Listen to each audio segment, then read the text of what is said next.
Well, hi, Lance. I'm so glad that we get to spend time this morning talking about something that's really important to both of us. And I just wanted to thank you in advance for sharing your wisdom and your hopes and your challenges and the different parts of your journey as a queer Christian and now as a queer pastor. And so just thank you so much in advance. Yeah, of course. Thank you. I'm excited. We're excited to be together. So I'm wondering if you want to start way back at the beginning. Imagine yourself again as a child in church. And as we enter into the Pray Away series, some of the folks in the documentary talked about what they learned about sexuality and gender in church as children and how that really shaped them. And so I'm wondering if you would mind talking a little bit about what was taught to you, both aloud and through people's actions about sexuality and gender. Yeah. So I think for me, my earliest church experiences were in a Southern Baptist context in the Deep South. And, I'm talking like driving down dirt roads to get to church, that sort of thing, having donkeys in our yard and all of that. But family was such a core part of the church community, this sense that everyone had family. There were certainly like a couple of single adults, and it was always kind of like, well, why are they single? They're supposed to be married. That was in my mind the norm, right? That you grow up and you get married and you have a family and you always marry somebody. It's always like a cisgender man and a cisgender woman, right? That's how the family is. And so nobody really, certainly we didn't use the word cisgender, I don't even remember hearing the word gender as a little kid, but there was certainly this expectation that, life was simple, there were clear gender roles. And what's interesting though, in our community was, we were, probably like lower middle class. And in our community, there was never a sense that women didn't work outside the home. It was almost always women had to work outside the home for our families to survive. I remember, I was raised with my mom and my grandparents at first. And, my grandparents are sort of like, they're this great picture of leadership in their church, even though my grandma's a woman and Southern Baptist would never ordain a woman. She's definitely a preacher to me, like if she was in another denomination, she probably would have become a pastor. But, there's still this like strong femininity, even though it's limited in the agency she has in that culture. There's still many ways that I observed that she as a woman could have influence and power, even though she could never be on the deacon board, which was like the people who made the decisions for the church, even though she could never be recognized as a pastor. I saw the ways that she still used her power and influence to make a difference outside of the parameters that she was allowed to function in. So certainly I would say there was, a great deal of, kind of maybe traditional Western gender roles, and certainly heterosexuality was seen as the norm. I didn't even know there was an option for non-heterosexuality. Wow, so it just was never even brought up. Your understanding of gender is really shaped by the church, and perhaps in not existing, your understanding of sexuality is also shaped by the church as well. When was the first time that you were introduced to the reality that not all people are in heterosexual relationships? Yeah, that's a great question. And I'm not even sure. Like, I don't remember, but so my My I actually am related through marriage, not really through blood at all, but my uncle who married into our family, his cousin is Art Smith, who's Oprah's chef, or he used to be Oprah's chef, a little bit of name dropping. He has like restaurants all around in different cities. He has one in Manhattan actually, but he is gay and he's, married or been partnered for like a long time and has kids. And I don't remember when, but at some point I remember hearing about my uncle's cousin being with a man. I mean, this was probably, I was a little bit older, like maybe 10, 11, 12, somewhere around there. And I remember it being frowned upon. Um, and I mean, it's very interesting as a kid, like I have very strong memories of having attraction to other boys. I have a lot of memories of, like feeling very close to the girls around me, feeling like I was one of them, feeling like, I could identify with the ways that they wanted to move in the world. And so it was like hearing about my uncle's cousin and learning that oh, this is seen as a bad thing. It's like, gives you some pause, like, and I mean, but I think I already knew that it was bad just by the way people sort of would try to steer the way that I expressed my gender. People policed gender a lot. It's like, oh, you don't play with these toys. You don't dress like this. You wear these clothes and you play with these toys, and your girl cousins can play with those toys, but not you. I remember sort of playing with Barbies with my cousin in secret. It was like, I felt like a lot of my childhood had to be like secretive or covert, like I was trying to hide things because I somehow learned that those things were dangerous or not okay, not safe. But I don't, it wasn't really until middle school. So my stepdad was Air Force. So we had moved away from, our little Southern community when I was 4. And, actually in childhood, when we moved to Tampa, that was the first place we moved. We were stationed at MacDill Air Force Base.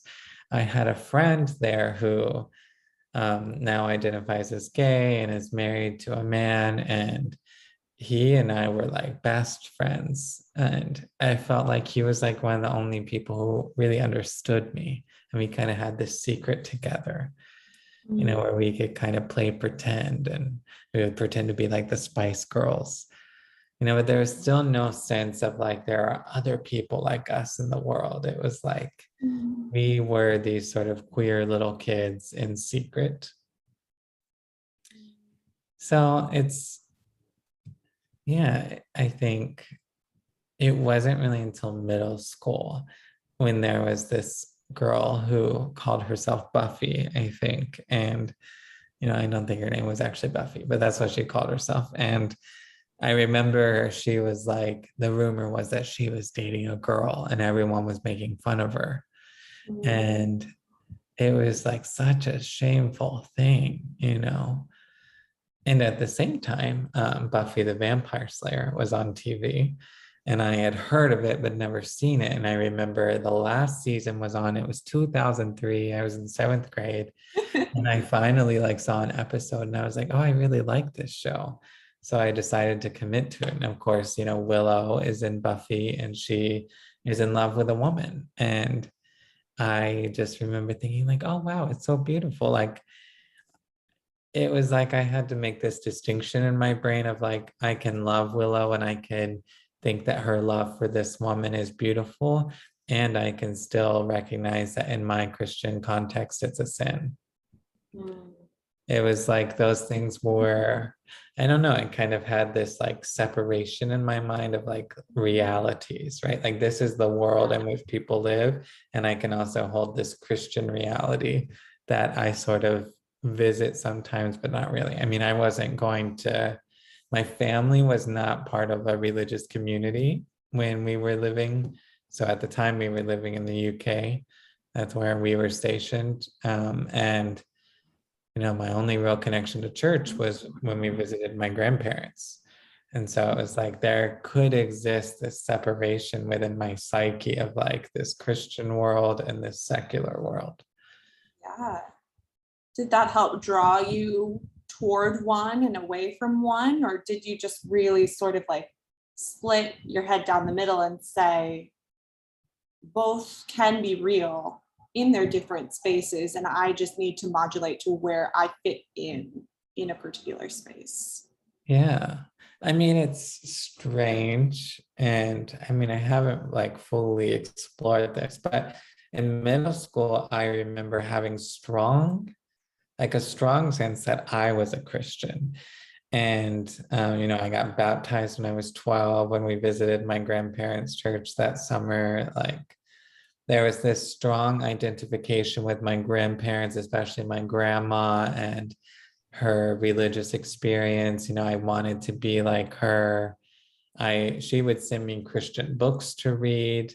I remember feeling like, I had to pray the prayer of salvation to be saved. And I would always feel like, oh, it didn't really work last time, so I need to pray it again just in case, because I definitely don't want to go to hell. There was definitely a fear aspect to my religious experience. And so I don't know how much that fear played into me feeling like I had to hold that world beside the secular world, but it did feel like I was always holding both of them. Like I always identified as a Christian, but I recognized that there were people in the world who lived differently. And I could like apply a Christian, or at least the Christian understanding I had, that they were living in sin. And there were some things where I really did feel repelled, but for whatever reason, when it came to like thinking about Willow and Buffy, it was like, oh, well, I love Willow and I love that she loves, these women. And I don't know, I was able to make some kind of distinction in my mind. And so I've heard you talk about how sort of human voices were saying, play with this toy, don't play with this toy, wear this, don't wear this, this is a sin, this is what family should look like. Where did you think God fit into that? Well, I definitely thought that those voices were like on God's side, especially because I thought of my grandma as someone who like read the Bible a lot, and I was trying to read the Bible. I was like, I'm going to start in Genesis. I remember saying, what's a concubine? Like there was like, I was reading these like horrific stories in Judges, about the concubine being cut into 12 pieces and being sent all over Israel. And I was like, I don't even know what a concubine is. And this is horrible. And not really understanding at all what I was reading. So it was like, I felt like I had to rely on these adults in, my conservative Christian tradition to interpret the text for me. And it was like, well, they're saying these things, so they must be right. And, eventually I started going to church with a friend in ninth grade. And that church was like, it was a predominantly African American church. It was in England, but it was off base, but it was people from the military base. So it was all like Americans. We were renting out this old English church in this middle of this field. I mean, you had to drive on these like dirt roads with these huge potholes to get there. But so I started going to this church with my friend and her mom, and it was, like a kind of charismatic Pentecostal-esque type church. It wasn't affiliated with the denomination, but a lot of their theology felt like it lined up with the theology that my grandparents had given me and that their church community had given me. So it felt safe. It was like very conservative. What was different was it was much more experiential. There were people speaking in tongues. There were people being what we would call slain in the spirit. There was this very much a sense in which we loved God through our worship, through our song, through our voices, through the lifting up of our hands. Like, God was a tangible reality in the room. And so it was also the first place where, I remember being told to look in the mirror and tell myself that I loved myself because God loved me. And so for me, it was really like this simultaneously very healing space and also really damaging space. It was healing in the sense that I felt so much like I could belong in that community. I was this little white kid in, a group of predominantly Black American folks, and they just embraced me and were willing to allow me into their cultural space and to worship the way that they worshiped. I learned to clap on beat there. There was like this whole like cultural experience that I didn't even know I was getting, especially coming from like the deep South, where in, my community, my home community, it still feels very segregated in many ways. But being there, it was like, oh, like now I'm in their space and I'm getting to practice their practices. It was the first time as like a kid that I was going to church regularly without my grandparents. My parents weren't taking me. It was with my friend and her mom. And they were very explicit that homosexuality was a sin. Mm. There was no question about it there. And I remember we went through this like curriculum, kind of like probably like catechism or confirmation. It was like a youth group type thing. And we went through this book that was like, here are the tenets of the Christian faith. And I remember there was one that was like, circle the sins that you struggle with. And I don't remember if homosexuality was listed there, but there was definitely like sexual immorality. It was very like puritanical type culture. And eventually we read, I don't know if I Kissed Dating Goodbye, the book. We didn't read that one, but he had a sequel to the book with his wife, I think. It was called When Boy Meets Girl. We ended up reading that in youth group, and then we did the whole True Love Waits purity ring things. We had a little ceremony. I invited my mom, but it was like this whole sort of reinforcing those like sexual norms and certainly gender norms, right? Like I was perceived as a man, and I so therefore had to save sex until I got married to a woman. Mm-hmm. Yeah. Ironically, the person who was my youth leader, so they were like one of the other white families in the church, her and her husband, they were the ones leading us through that True Love Waits thing. And now her child just came out as trans and she's fully supportive. It's like we're still friends on Facebook, and I've seen her, journey to sort of become more open and affirming, which is really beautiful to watch. It is.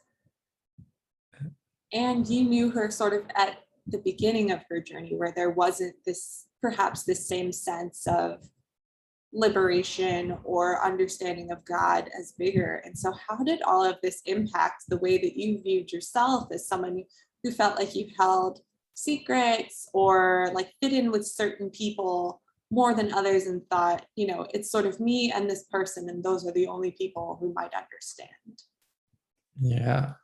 So, I think the way I dealt with it was very unconscious. I think that my psyche sort of made some great repressive moves.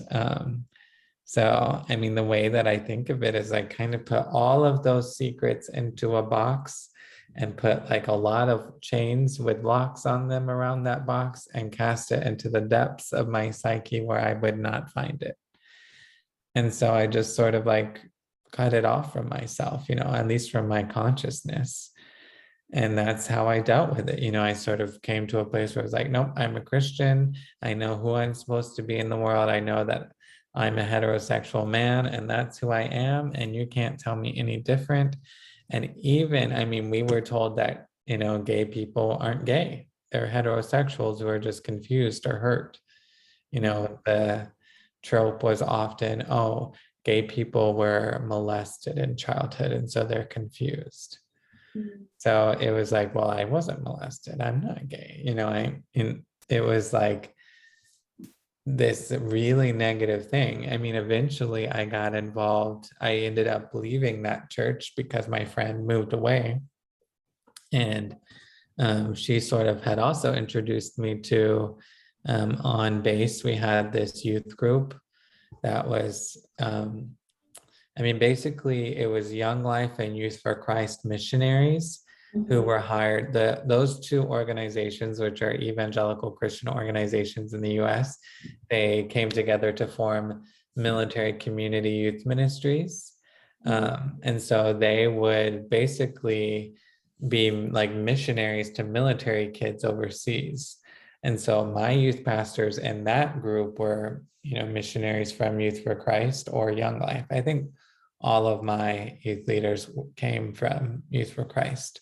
But I, ended up going to a Young Life camp every summer. I ended up, doing like a Youth for Christ mission trip every year. It was kind of like the typical American, like evangelical church things. We just did it in Europe, My summer camp was in Italy. My mission trips were in Poland and Slovakia. Like it was just a different context. But very evangelical and very focused on purity culture in a lot of ways. Like we had what we called small group every week, which was like our kind of like Bible study, book study. They would split us up based on gender. Like the boys are going to read this book. I remember we read, what was it? John Eldridge, Wild at Heart, which he basically is like trying to make the case that men are wild at heart and they need to be allowed to be wild, but our culture tries to tame them and emasculate them. And I just did not identify with what he was saying at all. I was like, yeah, I don't know about this. And there were some people in the group who really did identify, and I was like, man, I just didn't like the book. It felt like it just was like, this isn't my experience of my life at all. I don't feel emasculated, and yeah, but it reinforced all of these, like, you're a heterosexual man and the world is trying to mess you up, and you're going to hear all of these cultural messages, and the world is bad and you need to be afraid of the world, and you've got to stand strong in the word of the Lord and put on the armor of God, all of this spiritual warfare, blah, blah, blah, just. And I was like deep in that. Like I was a leader we had a middle school youth group and a high school youth group. So they would recruit students from the high school youth group to be student leaders for the middle school youth group, which was like, in my mind, a really big honor. I was one of those student leaders. Like I poured my life into that youth group, and that sort of became my identity. It was like a way to keep all of those repressed feelings at bay, so I didn't have to deal with them. I mean, from there, I ended up going to, a conservative Christian college. It was Pentecostal Assemblies of God University. And there for sure, it was systemic, the sort of rules around sexuality. It was in our handbook. You couldn't have homosexual practices and I mean, they didn't want you having sex at all. Even if you were heterosexual, there was like consequences for people that they caught, and I remember there would be like, there would be rumors of like, oh, these two boys were caught in the showers in Bower Hall, which was, the freshman boys dorm. It was like, really? I don't know, but it was like these like terror stories, like, and you didn't want to be around those boys, and I remember they ended up having like sex week in chapel. We were mandated to go to 35 chapel services each semester. So that's like 2 to 3 chapel services a week, So you're expected to be at church on Sundays and at church multiple times a week too. But the chapel services is very Hillsong-esque type services, the laser lights and, praise and worship and all that. But in Sex Week, they did one day, maybe 2 days that were like separate for boys and girls or men and women, because they needed to talk to the men about pornography. Women don't really struggle with pornography. So, but also I remember, it's just so funny. I mean, this was also in a Southern context. So people sort of beat around the bush in Southern context. They don't really like to say what they're saying, but they were sort of beating around the bush about like effeminate men. And they were like, but it was interesting. This person that was speaking was trying to make the case of like, don't bully them or be mean to them, like you're only pushing them away and we need to bring them closer to Christ, not push them away. Which was interestingly like one of the more encouraging messages I heard about the way that we treat people. Even though now, I still feel like there's all kinds of problems with it, but it was the first time that I sort of heard someone acknowledge that there were effeminate people on campus or effeminate men, and that they were worthy of love too, rather than demonize them. And I was considered one of those effeminate men on campus, So it was really like so many messages, like implicit and explicit, over and over again, about how to perform in the world as a heterosexual cisgender man. And that was the way to please God. But not just that, it was the way to please the community I was a part of. It was a way to belong, to feel safe and to feel seen and to feel worthy of love. Do you feel like there were ever any moments where people sort of suspected, well, you said that people were suspecting that you were, quote, an effeminate man. Did anyone ever sort of approach you directly about this and say, hey, this is what the Bible says, this is what we see you doing? Yeah. So interestingly enough, not at that school, I felt like, I was also seen as somebody who was very like zealous in my faith. And maybe that was an unconscious way of like saving myself in the community, making other people perceive me as safe and or holy. I was always talking about Jesus and about God. I was always doodling Jesus's name with hearts around it. I was kind of like a middle school girl. I had a crush on Jesus, And so in that sense, it was like, well, you can't like belittle someone for loving Jesus. It was like that was antithetical to our faith. So it was like I was able to like lean into that maybe more effeminate part of me by centering it around Jesus. Interesting. But in high school and middle school, I was certainly bullied a lot, and people would say it was gay, but it was all from a secular context. Nobody was trying to like correct me biblically or theologically. I did have, I feel like this would get super uncomfortable at times when I felt like there were older men in the community who tried to mentor me, and it's like, no. It was like the implicit message to me felt like, we're going to make you more masculine. Even though nobody ever said that to me. But I remember, so I became like an associate pastor when I was 21, which was very young and had no idea what I was doing. Maybe I had some idea, but definitely didn't know what I was signing up for.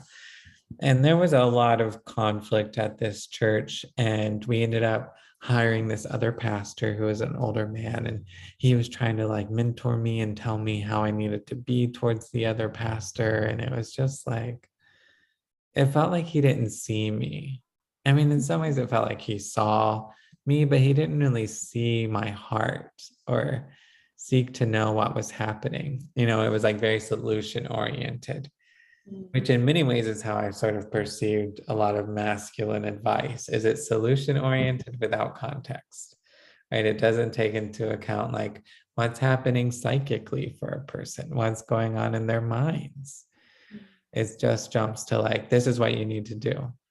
But I wanted someone who could say, I see what's happening internally for you, and I want to be with you in that.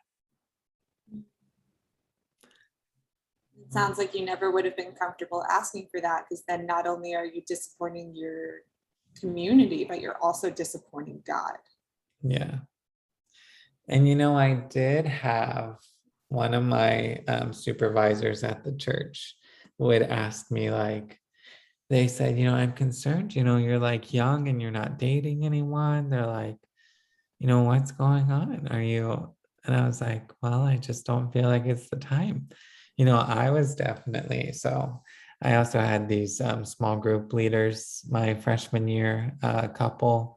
I mean, the husband was really the small group leader, and his wife, they weren't yet married, but they kind of, were trying to mentor me at one point, sort of thing. I mean, that was the way that I felt like that culture was, is it was always about who are you mentoring? Who are your mentors? It was very like this paternalistic type, like you gotta take care of the community and you need to be taken care of, which in some ways there were benefits. In other ways, it was like, for somebody who was trying to hide from myself all the time, it always felt like I was at risk of being seen in a way I didn't want to be seen. But and I mean, that wasn't even on a conscious level. I wasn't consciously hiding from myself, but Yeah. I didn't know why I was feeling anxiety all the time. It sounds like these mentorship meetings might have added more chains to that box to Oh, definitely make sure that you had this armor of zealousness and never had that box even come close to opening. oh, absolutely. And I remember him and his girlfriend at the time gave me this book by Eric and Leslie Ludy. They wrote, they're similar to When True Love Waits type of thing. They wrote the book that I read. I can't remember what it was called, but it was basically their love story. I think it was called When God Writes Your Love Story. And they, sort of made this whole thing about how they didn't kiss until their wedding day. That was a big thing to talk about in the community. Are you going to save your kiss for the altar? And I was that person who was like, absolutely. I want to be holy for my bride, is sort of how I would frame it. And I remember I just felt like I, so I remember reading this book, and they were clear that they had a vision of each other. God had showed them who their spouse was going to be in a vision. So I was like, I'm waiting on God to give me a vision of who my wife is going to be. And I remember feeling like I had this visionary experience type thing. And I was like, I know who my wife is going to be. And for years, I was like, I'm going to marry this person. And of course, it didn't happen, and it's just like this totally awkward thing. And I ended up then marrying one of my best friends from college, who was a woman. And it was in that marriage that I realized, like, oh no, like I'm attracted to men. It was very like confusing for me. It felt like I was having to undo these layers of repression. I remember once I sort of realized that I was attracted to men, it was months before I said anything to anyone. I I had to keep going. I was like, this is my livelihood. Like at that point, I was working at the college full time. It was like, this is my employment. I was teaching there part time. It was like, this is how I'm going to survive in the world. And I was married. What was I going to do with that information? And was it even okay for me to be attracted to men? So, I mean, it was around the same time when Matthew Vines released his book, God and the Gay Christian. Mm. I remember going to Barnes and Noble and seeing that book in the Christian section and just trying to read it as quick as I could, just like get a sense of his arguments and really like wondering, like, is this really okay? I felt like I couldn't buy it. It was like, how am I going to hide this? And so I discovered at that time Rachel Held Evans. She, was kind of emerging as this blogger who identified as evangelical, but didn't really uphold all these evangelical beliefs. And I found her through someone else sharing one of her blog posts about modesty.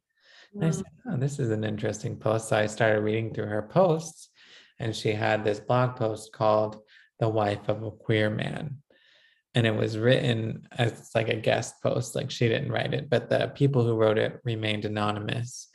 And they explained how the husband, they sort of realized in their marriage, was queer. They weren't really sure in what ways, like was he bisexual or gay, but they also used evangelical language that I was familiar with, but they were also willing to acknowledge the queerness of the husband. And I was like, very interesting. Like, that's what really opened my eyes. And I was like, I feel like I identify with this couple. And so then that started me on a journey. Rachel Held Evans ended up doing a book study on her blog on Matthew Vines' book. So even though I didn't feel like I could buy the book, I eagerly waited each week for her to release her next review of each chapter of his book to get a sense of how she was engaging with his arguments and discern for myself how I felt. And that ultimately, I was also working on my master's at the time in ministerial leadership. I was writing my thesis, and I, at the time, was studying. My thesis was on what is spirit-led ministry? What does it mean for us to say that we're spirit-led? Because in Pentecostalism, this is one of our core values. The spirit is the like centerpiece of Pentecostalism. But for me, it was so much anxiety to say that I was being spirit-led, because it often looked like wearing like, am I missing the Spirit's leadership right now because I didn't go talk to this person, or because I was supposed to wear a purple shirt today and I wore a green shirt, and so the person that the Spirit told to look for a purple shirt is going to miss me. Like, I was so like, that was my inner dialogue, and it was so anxious. So I was like, I need to figure out for myself what this means. So I looked at the book of Acts, and I looked at the ways that the early Christian community, conceived of this notion of being led by the Spirit. And what I specifically looked at was how Peter, in the book of Acts, has this visionary experience where, the sheet is lowered with these unclean animals, and he hears this voice telling him to eat. And Peter says, but I can't eat, these are unclean. And the voice says, what I have made clean, is clean, and eat. And Peter decides that this is the Spirit of God talking to him.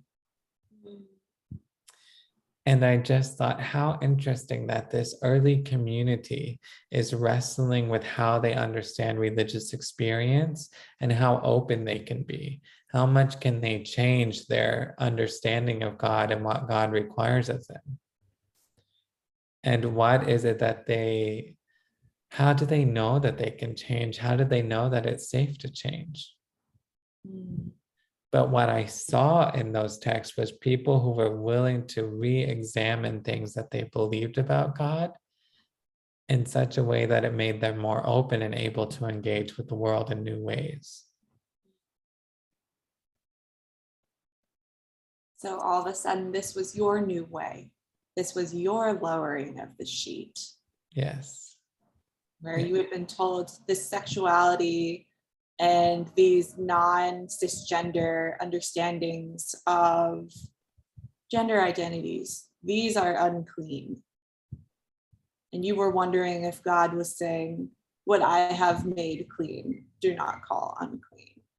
Mhm. Right. Yeah.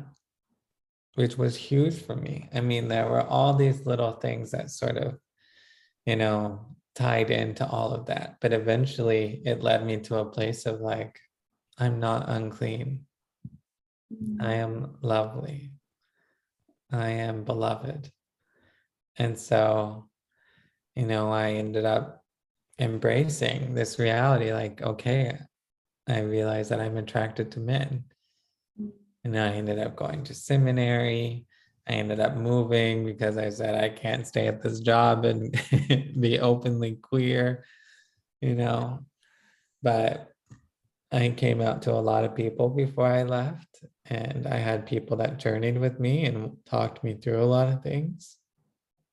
And ultimately, I said, I can't stay in this world. I need to find my journey. I need to find my path. And I'm still finding that path. But I feel much more comfortable on the path I'm on now. And I think the hard thing is, I wish that I could say that I came through that world unscathed. I wish that I could say that, I wish I had this great, like, it's okay that I went through those things. I mean, I do think it's okay. And I learned a lot, and it's made me grow in ways that I probably wouldn't have otherwise. In some ways, I'm sort of grateful that I came from a conservative context first, because I feel like I do, you know, I'm not surprised people voted for Trump. Like I understand that world. I know that world. Those are certainly not my choices and not what I would want. And yet I understand that other world.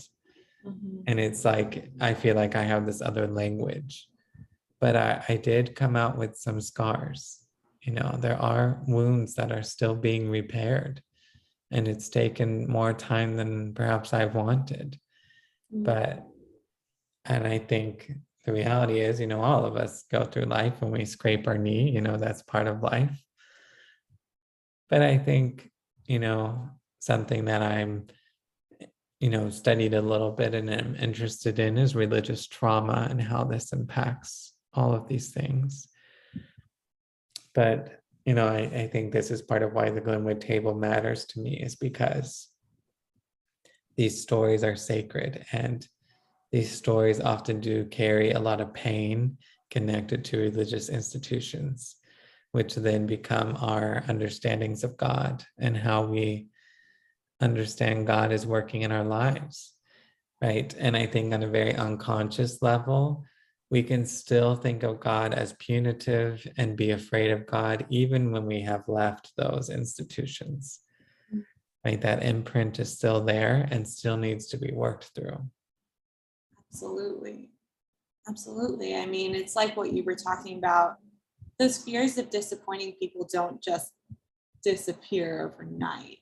Those different things of wondering if you could have been open earlier in life, that doesn't just disappear overnight. And so it is so honest and so good to be able to say, I'm definitely in some ways better for what I've been through, and yet in other ways, I wish I hadn't.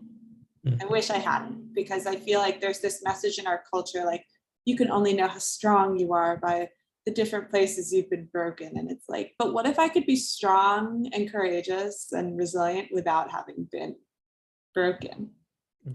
Like, could that be a thing that we could let happen and leave space for? And yet these different pieces of you are so integral. It sounds like if you could wave a magic wand and grow up in an entirely different context where you were always told being gay is okay, being gender nonconforming is okay, you wouldn't necessarily wave that wand. Yeah, I mean, that's a tricky question. Some days I think I would, and other days, I mean, there's so much of me that wants to go back to that little kid and tell that little kid that they are enough and it's okay to be them. But there was no place for that, there was just no cultural understanding for that. And even now, I think, I don't know that I've been back to a service at my grandparents' church since like 2015. And I think when I went was the Sunday after Ireland had approved same-sex marriage. And of course, they were preaching about it and how this is a sign of the end times and, the world is falling into sin. So while I was celebrating, they were perpetuating this, same rhetoric of fear. And, I wasn't fully out yet, and people didn't really know. I mean, my grandparents knew, but yeah, I can see, I wish that we could grow up in a world where there was no such thing as coming out, because it's just understood that, people's gender identity and sexual orientations are different. I was reading or watching, I mean, this is on TikTok. Information probably needs to be verified. But, I just feel like there's so many interesting people on TikTok sharing their stories, and there's a lot of people who have stories like mine. But there was I do find these really interesting TikToks from people who are living in different countries in Africa, who study like African history, and they sort of push back against these Western colonial narratives that are like, that, especially around these ideas that like gender nonconformity is a Western idea, or homosexuality is only a Western idea. There are people who are like pointing to different research that's like, actually, no, in this tribe in my home country in Africa, there was one person talking about how, they didn't assign gender to children until they reached puberty. And then they assign gender based on people's energy, not based on people's genitalia. And I don't know. It's just such a, as soon as a child we know what genitalia they have, we're ready to have a gender reveal party in our culture and set fire to things, apparently. But also, it's like that suddenly determines how we treat that child and how we socialize that child, right? We buy specific clothes now for the child. We buy specific toys for the child. And that child's choices are suddenly limited based on their genitalia. And what about for the 1 in 2,000 kiddos who's intersex? Right. And right. what about how oftentimes long before these kids can speak, they're given quote unquote corrective surgeries where one genitalia is sort of chosen over the other. And sometimes there's trauma for these kids of like, oh, I had this opportunity and it was taken from me like from the day I was born. Right. I love that you brought up that story of the African tribe, because it reminds me of this moment from Grace and Frankie recently when I was going back and rewatching the series from the beginning. And Frankie is this, mid-70s woman who's like super rad, probably went to Woodstock, she and her ex-husband, who came out as gay, and that's why they divorced. They were, arrested a bunch of times at a protest, and her first grandchild is being born. And she's like, oh, so we're having the gender reveal party today. I bet there better be a gender decision party when this kid is 12. right? And I just appreciated that so much because it's so acknowledging of like, this is to some extent arbitrary right now.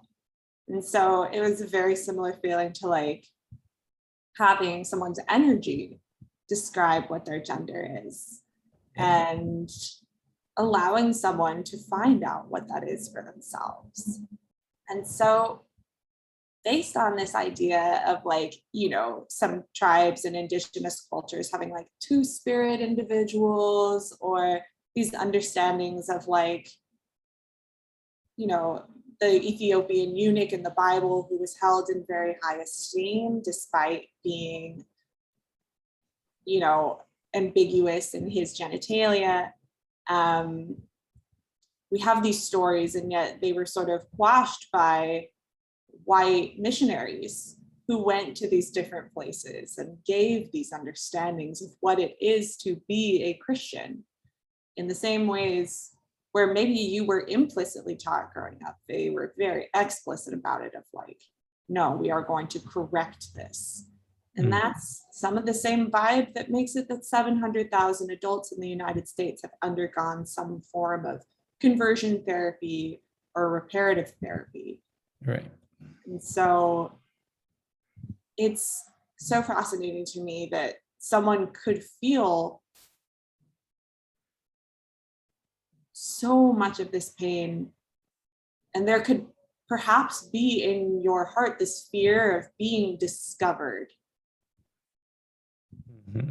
And in some ways it's very fortunate that no one ever told you that ministries like Exodus and other ex-gay ministries existed, which is such a sad thing to have to say, well, at least no one did that to you. Right. What a sad baseline we have Oh, for sure. the church's understanding of what it is to be, you know, non-heterosexual or non-cisgender, or even just thinking about it, right? Even just wondering or playing with quote unquote the wrong toys or wearing the wrong clothes or however you want to put it. And so what a sad baseline that we have to work with. And I'm wondering, with the reality that there is such hardship in the church for folks who are LGBTQ, what do you want them to hear in this coming generation of faith so that they don't have the same need to put themselves away? Mm-hmm. You did. Yeah, I mean, that's a great question. So I think my hope, so I think about this in the much broader picture, like we were just talking about. Right? Like everything is contextual, right? These ideas, these beliefs are part of our colonial heritage, right? This is part of the damage of colonization, of, Western colonization and Christian supremacy, and this idea that these are even Christian notions to begin with. Mm-hmm. Right. So my hope is that I would love for a young kid to walk into a church one day and just see a variety of expressions of gender represented in the pulpit, in the leadership, whoever is leading in whatever capacity, in the pews or lack thereof of pews. I mean, get rid of the pews. But, I would love for there to be different gender expressions, different types of family units where they could just know that, right? They could just be modeled. No one has to say a word because it's modeled and it's seen as normal. It's seen as embraced. I love that. It's such a more holistic picture to me than it being, a straight church where they consistently say everyone is welcome. If you have to say it so many times, it's still so important to hear, right? And yet, if you're the only queer person there, it still can be a lonely experience, even if every single person you meet is like, I'm so excited to meet your partner. I'm so excited to see how your body changes as you're taking hormones or whatever it is that affirms someone's identity. But I love the image that you're painting of like, you don't even have to say it out loud. Mhm. In the same way that people didn't need to say out loud as a kid that you were expected to have 2.6 kids and a white picket fence with your opposite sex spouse, that they walk into a church and they see couples with children, couples without children, kiddos who are wearing really different outfits from maybe they were socialized to wear, and women in the pulpit, different understandings of who belongs in leadership, what families should look like, and that even when it's explicitly written on the website, like we are an affirming church, doesn't even necessarily need to be said because it's just there. There is no closet to come out of. You're just there. You walk in and you see it, you feel it, you're embraced by it. You're not just tolerated, or accepted, you're celebrated, and you're being celebrated by people who look like you and people who have similar hopes to you. Mhm. Right.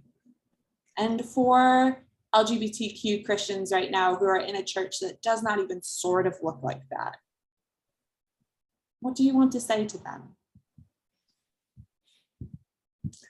I'm sorry that these institutions have failed you, failed us. And I want to say that there are institutions that you can go to that are affirming, and I wholly recognize that some of those institutions just won't feel like home to you. And I can understand why you want to stay in an institution that feels like home, even if they're not affirming. And I hope that you can still, even if you choose to stay, that you can still find a way to honor your dignity, and that you can ensure that you don't have to feel afraid or feel the pressure of hiding. I would hope that those people have the capacity and have people who are able to help them check in with themselves and notice what happens to them every time they go to those institutions that tell them that they're not allowed to exist the way they are. I mean, I understand what it's like listen, I come from Pentecostalism. So the first time I went to chapel and seminary, a Presbyterian service, and they said, pass the peace. I said, what the hell is passing the peace? Like when the organ played, I'm like, oh God, what is this awful sound? And now We I'm talked like, about in oh, our last episode, you get organ and affirming, or you get fun and non-affirming. right. So I can understand that. And I can say, we got to do better. We got to offer better choices. But I think there's a lot of institutional issues, that I find in these nice white liberal mainline churches is they just don't get it sometimes. Mm. It's partly a generational misunderstanding, I think. But it's also just like, I think, again, this is where I'm like, okay, it is helpful that I had those experiences because I do get it. Also, I'm glad that they haven't had to experience those pains, and how can we open ourselves to recognizing different experiences from our own? And I think I don't think that that's on the people who are stuck in these churches, or staying in those churches. I think that's on these other institutions to figure out. Mhm. And for all the queer Christians who are undergoing the sheet being pulled and seeing things that they used to think of as unclean, but now perhaps they're seeing as clean. What do you think God is saying to them? Welcome home. You've always been home, even if you couldn't feel it. You can be at home in your body. It's safe to be there. You can be at home in your desires and your hopes and your dreams and the things that you've been told you're not allowed to feel. You can feel them and embrace them. It's okay. And you're not alone.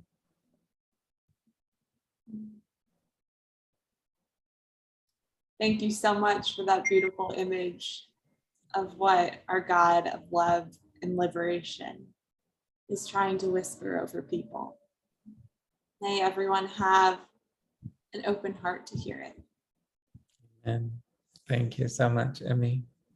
Thank you for sharing pieces of your story. I'm so appreciative. And I know that our listeners out there who are wondering where or if they belong in a church or any sort of house of worship, I know that these words from you are so encouraging. And so thank you for that. Amen. Thank you.